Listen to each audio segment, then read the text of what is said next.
Today we start into Chapter 3, Section 4. 3 more sections left and you are done with health class. I'm sure some of you are jumping up and down with joy when you hear that. At least you don't have to hear my voice anymore. Alright, today we're looking at creating a fitness plan, okay? If you're going to create a fitness plan, it takes a few things on your part. Setting and reaching fitness goals, alright?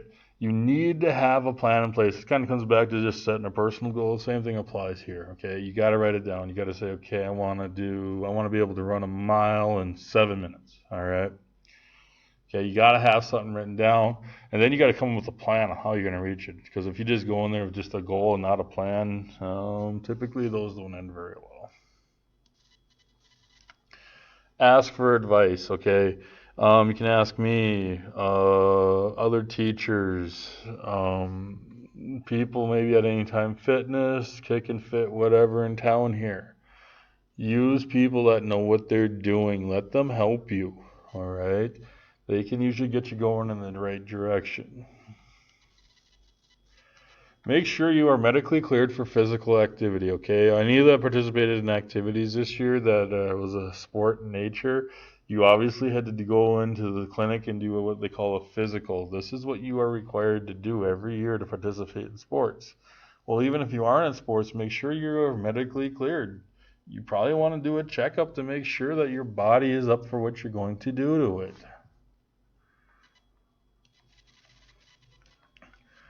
Any type of program you put together, you want to do a minimum of 1 hour of activity for 5 days a week, all right? If you can do more, it's probably going to be more beneficial. Doing less probably isn't going to be nearly as beneficial. It might have some benefits, but you're probably not going to reach the goal you're looking for. Within this, make sure you include strength and flexibility training. If you are looking to either get stronger, faster, or even lose weight, weight training is one of the best ways to do it. It helps raise your heart rate. It builds more muscle. So for even strength and strength, speed, those things, it really helps. It makes you able to run with more ease, get you past your comfort zones and things like that. Flexibility is the same thing. Flexibility is important. It helps improve circulation, helps reduce the chances of injuries.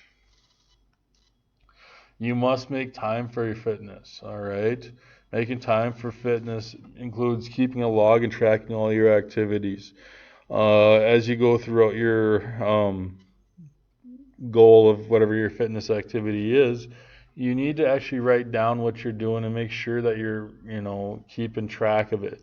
With today's technologies, you don't necessarily even have to write it down. You can record it on iPhones, iPads, smartphones, whatever you need to record it on to make it beneficial. You probably want to give it a 2-week start, reevaluate your time schedule, make sure whatever you're trying to do fits within your schedule. If you find that you're having to skip workouts because you don't have enough time, you might need to readjust your schedule to the best of your abilities, all right? You're going to find as you get older that this is sometimes easier said than done. Sometimes you just got to take the time you can work out and be happy with it.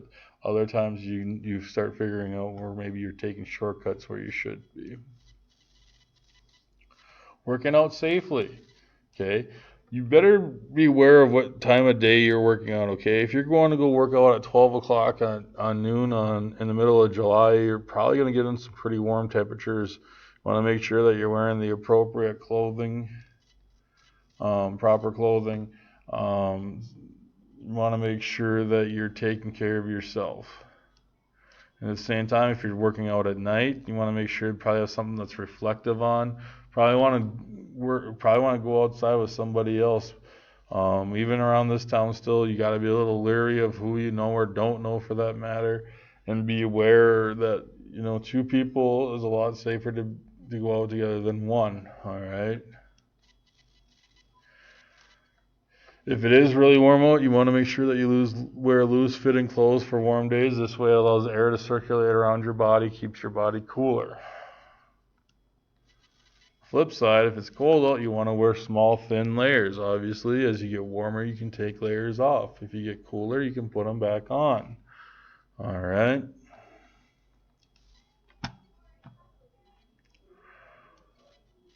Maintain fluid intake versus your perspiration output, okay? This is where we talk about dehydration a little bit.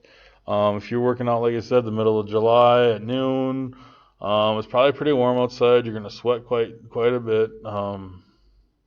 You'll need to make sure you're maintaining a little bit of that balance between what you're putting out versus what you're taking in. Now, within that, water is always your best first option, but use of electrolytes such as your Powerades, Gatorades, things of that nature are good as well. Monsters or Red Bulls are not a fluid intake replacement. They're actually going to harm you more than they're going to help you because they're actually got diuretics in it, which actually take more fluid out of your body. Sunscreen is a very important thing to maintain as well, obviously, going back to the July example. If you're fair-skinned Norwegian like some of us are, you're going to burn like that. You need to maintain that sunscreen. Obviously, we know the long-term effects if you get too much sun, if you don't get enough protection from the sun, it can cause cancers. Protective equipment may be necessary. Protective equipment could include but not limited to hand pads, elbow pads, knee pads if you're doing like stuff where you're possibly rollerblading, skateboarding, things of that nature, even riding bike. Helmets for riding bike, or even if you start participating in certain activities, make sure you got proper shoes on, proper socks, proper clothing. Make sure it's not going to wear something that's going to get caught in something else, depending if there's moving parts involved. So your keys to a good workout. First thing and foremost, this is why I have you do a 5-minute jog before we ever do a workout day. It is to get a good warm up in, get your muscles warmed up, get the heart rate going a little bit, warms the whole body up. Good way to prevent injuries. It's like we say, it's prepping your body for the workout. On the back side of it, you're going to do what we call a cool down. The cool down is basically, this is where I have, often at the end of my workouts, let's say a 5-minute walk to cool down. It's just meant to start bringing your body temperature and levels back down to more of a normal range, okay? And then the in-between is what we're going to call the following the FIT formula. FIT includes the F stands for frequency. How many times a week are you doing it? Okay, if you're doing it 2 or 3 times a week, that's okay. But if you're actually trying to maintain or reach a goal, it's probably not going to be enough. You need to be probably 5 times a week to do that. Intensity is I. Intensity is how hard you're going, okay? And think of it this way. If you're trying to lose, say, 10 pounds in like 2 months, and you're you're looking at your charts and going, yeah, I walked for, half an hour or an hour every day for 2 months, but I didn't lose 10 pounds. Well, your intensity probably isn't high enough to burn that energy off. All right, so you need to find something that's got enough, how much energy is going into it. So instead of, say, walking every day for an hour for 2 months to lose 10 pounds, you walk for 15 minutes, jog for half an hour, walk for 15. Okay, there you might actually reach it because now you're increasing your heart rate, increasing that intensity, and allowing you to possibly lose the weight you were looking to lose. Time. Time is another factor. How much time you have to do it, all right? If you do something for, say, 10, 15 minutes, yeah, you're going to get something out of it. If you do that same thing for half an hour to 45 minutes, you're probably going to get a lot more out of it. All right? So you got to make sure you make the adequate time to get your most benefit out of that activity. And then the types of activities, and I kind of hit on this already. Like I said, if it's walking or jogging or sprinting, you're going to get different amounts of activity out of each one. It's going to create different amounts of energy use and so on and so forth. This is where you can use a variety of activities to try and get your heart rate up if you wanted to, such as militaries, jumping jacks, sky jumps, push-ups, sit-ups, whatever it may be, to help increase it, okay? That's why we come up with the FIT formula with the frequency, intensity, time, and type of activities.